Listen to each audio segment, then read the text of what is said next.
And we're back for the discussion of True Story. And if you watched our review, we gave it fairly high marks. We enjoyed it. We were talking about, the acting and the performances, and Cal, you had said that, you wish that the actors had been different, or that they'd been. Not that they were Franco bad. They were good. Just I felt like some of it could have been so really intense, but I didn't feel it was very intense with them. I think that was the point. I don't think James Franco was supposed to be intimidating or frightening. I think it was supposed to seem like you were supposed to trust him. You were supposed to. Perhaps. It was. I mean, because they do play it where it can go either way, right? Yeah, it's essential that you trust him. It's essential that he could be a murderer and he could be, set up or hiding something, or he's like the good neighbor that's next door that everybody's like, oh, he's great, but downstairs in the basement he's chopping up bodies. See, I think that's what was so terrifying. That's what they always say, right? Oh, you seem like such a nice guy. You're such a nice guy. You're so convenient, and you're willing to help out, and I trust you. Yeah, I mean, it's like Ted Bundy, right? He's super charismatic. Everyone just trusts him implicitly. He seems like a nice, normal person, and he uses that. He uses that to kill everyone. And with this character, so in that sense, that does work. Yeah. I think that.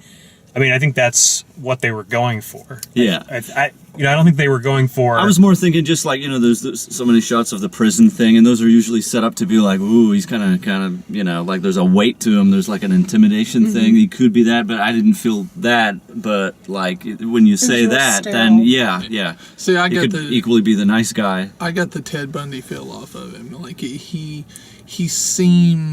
was kind of like a snake, just very lethal, but unassuming, and it was just the whole thing where he was sneaking phrases into his testimony. That was good. Yeah, that was good. Even the thing about the not before the double negative, he said something about the teddy bear. Yeah, that was it was like the teddy bear died. That was right out of their discussion. It was like the teddy bear died. That's she it. Did. Yeah, that's it. I thought that was really good. That. James Franco really killed it. Yeah, he did. He did. And Jonah Hill, it's a harder character to just make amazing because he's the audience surrogate. We're supposed to be viewing the world through him. We're discovering as he discovers it. So, part of it was that he needed to look like he was a little bit gullible, but also that he had been burned and just was going to do anything to keep from being burned again. And so you really feel for him when he gets burned again. I had a hard time with his girlfriend or wife's character. What about it? Just background kind of. She was just more or less maybe if she would have just been in the background shuffling around, there really wasn't a whole lot I like it towards the end when she confronted him and was like, he's doing whatever he can. You'll never know him, but it's all you did was walk around, look at his pictures. Yeah, I thought something was going to come of that besides just the. I thought maybe there was a friend or a coach, somebody who he's been working with that's telling him all this stuff about their house or. Well, nothing. Yeah, there was. He obviously knew more than he knew more about their house than he should have known. And, him calling her was really creepy. That whole conversation that he had. It's you start to get these sort of senses that, Mike is being played and he's just trying to do this other stuff, but she's also the one that figures out, you just want attention. That's all you're about. And her confronting him directly. It was cool how they played that. It may have happened. It doesn't seem very realistic. Yeah.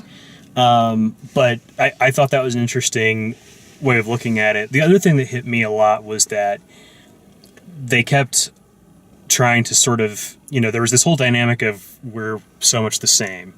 And he was saying that to her on the phone, and they were having that conversation, and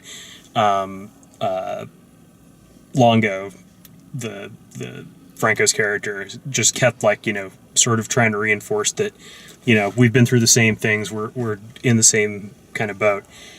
I also felt like their wives looked kind of alike. Yeah, that's why I was like, did she die? Are you sure that this isn't her? Okay, well, I saw the photograph where she was in the suitcase, so, this can't be her unless it was... Then I was like, well, is this a dream that maybe it was just the kids? Yeah. Mm-hmm. The wife got away, the wife is now with Mike, and... Yeah, I think, the importance of her character, or why her character needs to be there, is there needs to be sort of a voice of reason who also knows Finkel's character, so that the audience isn't left with just a complete... Because otherwise we're just back and forth. Yeah, this dialogue. Do we believe him? Do we not believe him? Can we even trust Finkel's character? Can we even trust that guy? And the wife we can trust. The wife we have no reason to doubt. It was cool how they played it, though, because it almost made it look like, was there an attraction there? And especially when she walks into the room alone, but then you see her real motivation, you're like, oh, it was kind of cool how that, it could have went either way. Oh, and she just nailed him. He had nothing. It just shut him down. Yeah, totally. I kind of want to know what the town was like during this time frame, during the trial. She goes into the church or the community center to listen to the trial on television because it's on closed circuit television, I'm assuming. But most towns, when things like this, when children, women are killed or men are killed or anything like that. Is that where that was? Because I thought that was at the courthouse. Yeah, I thought it was the satellite room from the court, because it was a small courtroom. Yeah, but I didn't know if it was the only guy I talked to him who told him where the bodies were found, but and then you saw the two family members, kind of want to know, were there other people in town that were upset or rioting, or you know what I mean? Yeah, give it a wider context. Yeah, of how people felt in the town. Yeah, I agree, and I think that's why. Again, I think that's why the wife character is in it, because otherwise it's just a movie about two men sitting around talking, and you don't have any outside sort of sense of it. But that's also the thrust of the movie. That's the important part. That relationship is the important thing they're trying to show and trying to communicate. They just needed something in the third act to happen that was an anchor that the audience can say, okay, that is true. Yeah. That's real. And her confronting him is that moment. And then also, at the end when he goes to death row and he's like, well, what if somebody came in and what if you just found them all dead and you had to put the bodies away? It's that could be true. Scenes. It couldn't be true, Yeah. But see, the way they did that, though, was almost like they debate in the ending of their book, he's almost as bad as he is, but it didn't go that way. I was glad. Yeah. But it was cool how it was done. The ending, I thought, was killer. Yeah. Yeah, that was a good twist. Yeah, just the whole, you're never going to get away from this. He was imitating him, but now his whole identity is going to be him now for the rest of his life. Right. Yeah. But it's true, with him saying, they still talk the first Sunday of every month, move on, book's done, close the chapter. Mm-hmm. I'm writing another book, I'm writing another story. I don't need to have a relationship with this man. I thought it was interesting, and I actually looked it up to confirm just the actual truth of it. But at the end, they mentioned that Jonah Hill's, the character that he was playing, had never wrote for the New York Times again, whereas But the other guy did. Longo on death row has had 2 articles published by the New York Times. Mm-hmm. Ironic. Yeah, I thought that was very interesting, and the end of the movie really drove it home, especially with him hallucinating James Franco asking him that final question. Mm-hmm. What did you lose? That was awesome. Yeah, I thought there were moments in the third act that were really good. It's what I think I was disappointed by was just that there wasn't really a revelation so much in the third act. There wasn't really a twist so much in the third act. All of that stuff happened in the second act. You know, essentially when he pleads guilty to 2 of the murders and not guilty to the other 2, and then you're like, what?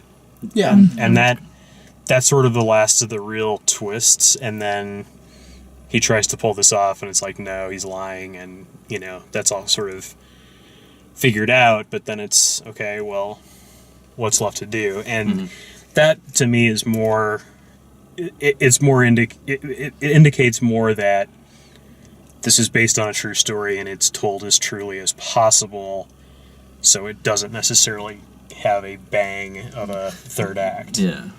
You know, it's not a screenwriter Yeah. coming up with It's not something, bringing it inventing their, you know, best story. It's them Just telling roughly what as it happened. was. So Interesting. it was good. I enjoyed it. So, yeah, if you like the way we do these reviews, please like the video, subscribe, share it with your friends. Check out all the written and video reviews at dalemaxfield.com, and thanks for watching.